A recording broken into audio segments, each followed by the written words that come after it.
Okay, Benjamin from CCI, I hear you caused quite the stir in the other room. Tell us about that.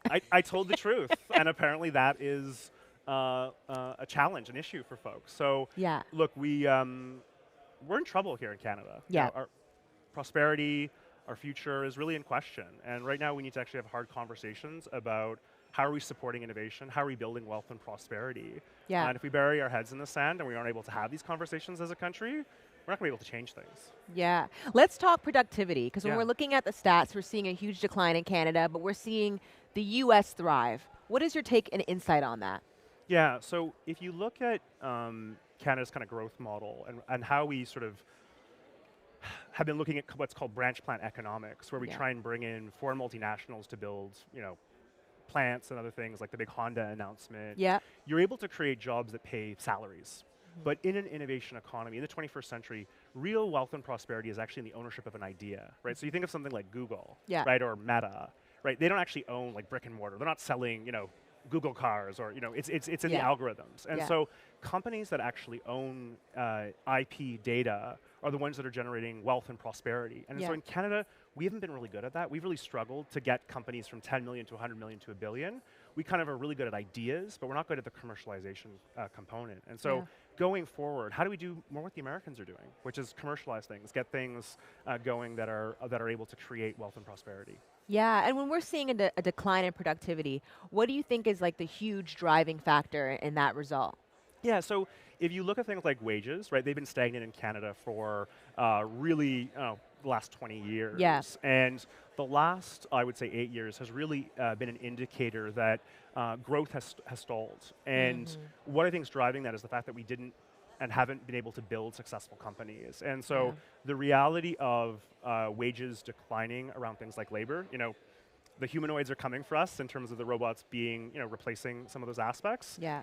We're no longer competing on, let's say, white-collar jobs. We're actually competing a lot of manufacturing jobs, which are, other jurisdictions. Yeah. But also, a lot of automation is occurring in that. So it's pushing down actual salaries. Yeah, let's talk capital gains tax. Yeah. I know everybody's like, oh, and it's a hot topic right now, but I'm not going to lie to you. I'm fired up about it. Yeah. I know you're fired up about it. What the hell is going on?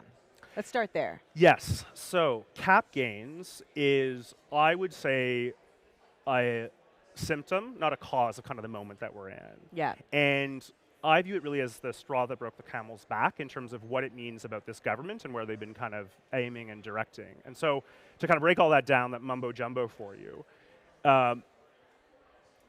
cap gains is just another challenge or issue for domestic firms to be able to raise capital, for them to be able to use things like stock options to keep highly skilled workers in this country, and candidly an incentive for themselves to take risks, to be bold. And Canada loses about 2/3 of all of its computer science graduates to predominantly south of the border. We lose about 1/4 of our STEM graduates. So there's already a sucking sound coming from the US. And if you're going to tell entrepreneurs, hey, your likelihood of success is going to be less because you're staying here, and we're going to make it even more difficult for you to get the two things you really need. You need people, right? You need the smartest people to win. Yeah. And you need the capital to support that. Yeah. It's just another challenge, another barrier that entrepreneurs have to go through. And it's already hard in Canada to begin with. Yes. Federal government is trying to make this narrative that, we're now tax competitive, or still tax competitive with California and with New York State. And I think it's nice that we like to think that we're that, that prowess. Exactly. But if you look at our actual productivity, it turns out we're Mississippi, right? We're not California. Yeah. We're not New York State. We're actually bottom of the barrel in terms of where we would be as a geography in terms of our actual productivity. So we've got to be more competitive. We've got to be more dynamic. We've got to be more hungry in order to try and change this. And it's structural. We can do that. Yeah. But this policy doesn't move us in that direction. Yeah, it absolutely doesn't incentivize anyone to want to stay here and keep the money here. Why? So what was it before? It was 50%? Yeah, so I mean, getting into like the specific, nitty-gritty pieces of it, but you have to remember when it was rolled back, it was done to actually try and stimulate this section of the economy. Exactly. And it's done that to some extent. Yeah. But right now in a moment where the Deputy Governor of the Bank of Canada says you actually need to be investing more in domestic companies, making it harder, making it more challenging. It's just not the right direction. Yeah. And so, you know, is it sort of the death blow of a company? Question mark. You know, I think that's maybe a bit sort of extreme, but when it turns out that the government doesn't have a solution on how to create long-term economic outcomes, and you have to just keep taxing people, you can't build a rich society. And you can't tax your way to prosperity, essentially, right? It's kind of the message that people are trying to iterate to this government. Yeah, and it's difficult too when you come to something like this, like the NACO Summit, and so many different accelerators and incubators and so many like-minded individuals that the community is small. We're trying to make it bigger. We're trying to get the message out. We're trying to inspire women right now to become founders and entrepreneurs and angel investors, all these stats against us. And here we are busting our ass to inspire people, and then you have this new law coming into effect that kind of like dampers, it scares people away, essentially. Yeah, and this is the thing that I'm hearing, you know, I'm not sure how familiar you are with kind of the work of CCI, but we created a letter that got 2,500 signatures from CEOs. Yeah, it caught fire. Honey. Yeah, I know, busy. Were you doing the calls? I know, I know. It was, I know, me and a whole bunch of people from PBS just doing a dialing folks. No, it was, you know, it was people reaching out and saying, look, we want to sign this. But it caused such an avalanche of emails and like, to the point where I had to get teammates to help me dig out from emails. You know, like that many. But here are the things. It was, hey, we're thinking of starting a company. We're kind of in this moment. What do we do? Hey, we just found out that our US investors don't know what this means, so they're pausing. Hey, hey. And so that's the other thing, is that this moment has caused so much disruption that we're in a bit of a crisis, because the thing is that the way that it's been framed is that it's these people's fault who are creating businesses that we don't have housing, or that housing is so expensive, that we don't have, you know, good quality social services, and if they just pay a little more, everything will be fine. Right. And the vibes are off on that, right? It's not collectively coming together as a society. It's not us looking at how we actually create opportunities. So, you know, I think people are rightly angry, and they should be rightly angry for two reasons. One, we haven't had the right policies in place by the federal government for the last 8 years, and that's why we're slipping. Yep. And then to kind of top it all off, the folks that are actually trying to build, trying to create, they're being told that it's their fault that we've got these housing crises. What are your thoughts on the wealth gap in Canada right now? Yeah, so in terms of like things like the Gini coefficient and some of those kind of components? Yeah, anything that you feel, like what just comes to your mind right now? Because obviously that's a hot topic, and that's something that's really scary, honestly. Yeah. So the thing is, with creating wealth and prosperity, you lift kind of everyone up through it. And look, I'm a big proponent of universal health care. I'm a big proponent of, you know, free education, big proponent of housing, and really the things that we need to build a good society. Yeah. And the way that it's being framed is really, I think, challenging for us to be able to create those firms that I was talking about. You know, how do we create our own Googles, our own Metas? You know, how do we create more Shopifys? Yeah. Because if we're able to properly tax that, there's just a tremendous amount of more capacity and ability to actually build social programs that protect. You know, one quick fact I'll bring is, you know, the Americans are now 25% richer than Canadians. That works out to $16,000 per person. That's a lot of money. Yeah. Australians are now 20% richer than Canadians. Really? The Danes are now 20% richer than Canadians. And so if our economy had grown at the same rate of some of those other countries, not even the Americans, right? Like, let's leave them out. Let's say they're outliers, they're the global hegemon, we can't compete, yada, yada, yada. But if we had been as smart as the Danes and the Australians, and we're kind of like the Australians, right, at the end of the day. Yeah.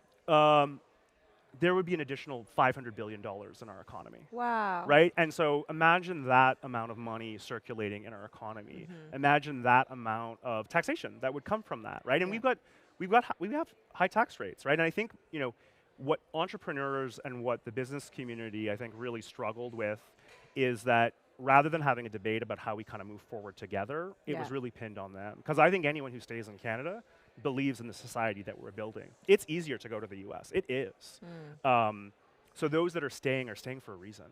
Yeah, you know, I think for me, like, I've always experienced it in the entertainment industry that even 20 years ago was, you know, success was leaving Canada. Yeah. And I did have a wonderful run in the US, and I live in LA and all of the things. I'm bi-coastal, but there is a sense of, wow, it really matters. Infrastructure really matters. Ecosystems really matter. Like, supporting each other matters, because we're going to go up and we're going to go down in life. Where's the community? So it's important to focus on Canada as a market and make sure that we're taken care of. Like, it really matters to me. So I understand why you're so passionate about it. So at CCI, what does your day-to-day look like? Yeah, so I mean, I'll be honest, it's usually not this animated, dynamic, saucy, and fun. This is, it's rare that we get to be so righteous in terms of our frustration. Yes. But we look at what are the levers that are required from a public policy perspective. Now, I'm going to lose you here, so my apologies. That's fine. No, but, there's kind of 4 pillars that government has as levers to create opportunity. Yeah. Right, there's capital.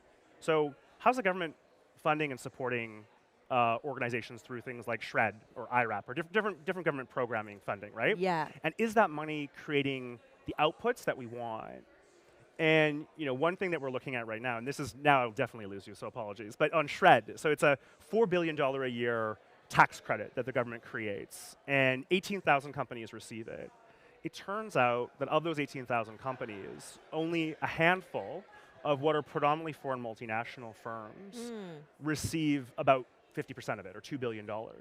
Meaning that the other 17,000, whatever number of Canadian firms that are receiving it are getting a much smaller portion. So we're funding the R&D of foreign firms in our own country. Wow. In a sector where unemployment is also effectively 0. Wow. So that doesn't make sense, it's, right? It's giving scandal. It's giving scandal. It's also even crazier than that because it turns out that up until relatively recently, we were actually giving money to Huawei, and Huawei was banned in Canada.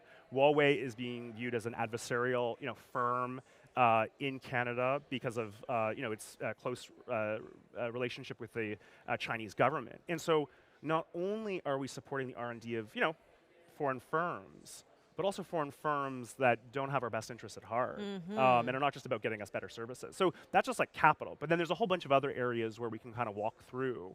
But at the end of the day is how do you marshal government to support building domestic firms that can scale, grow, create wealth, prosperity, and build a better society for all of us. Yeah, so that was 2 out of 4 pillars. You can finish if you want to finish? You can finish it. Wow, I was following. People of NACO are passionate. Okay. Yes. So I'm involved. Yeah, no. And so let's look at access to customers or government procurement, right? Yeah. How do we get government to buy domestic innovation and technology? And that sounds really like banal, but Mariana Mazzucato is this amazing economist, basically writes about how the state has the ability to help create successful firms by actually being their first purchaser, by being the person who buys their first product. Now, I'm not for us buying Canadian products just because they're Canadian, right? You got to have good quality healthcare, good quality this, good quality that.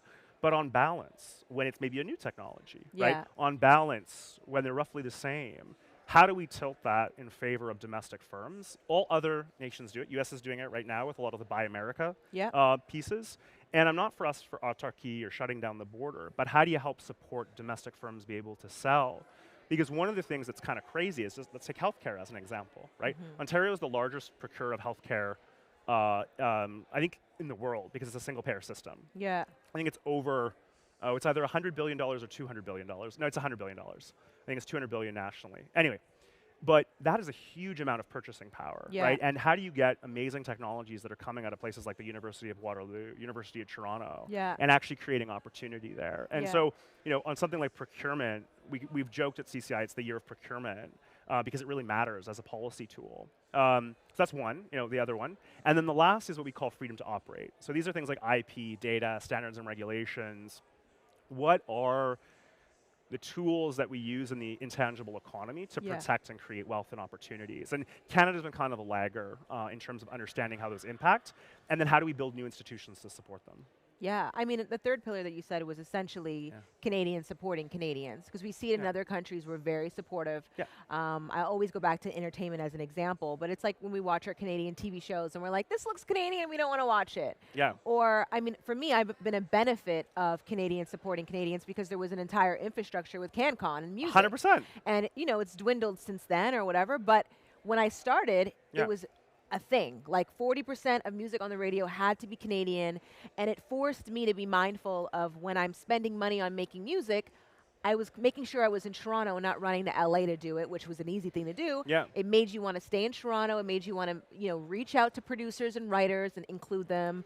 So I believe in those systems. Yeah. I believe in it. Obviously, don't force people to do that, but I do think they need to know it exists, and they need to know that it's equal. In America, they're very loyal. There's a certain sentiment over there that I would love to see here. So it's been wonderful talking to you. I want to know, lastly, like, what are you looking and hoping to do? But ultimately, what are the challenges? Like, we just spoke about a ton of them. Yeah. But for you, in terms of your leadership, your goals, your passion, what are some of the things holding that back?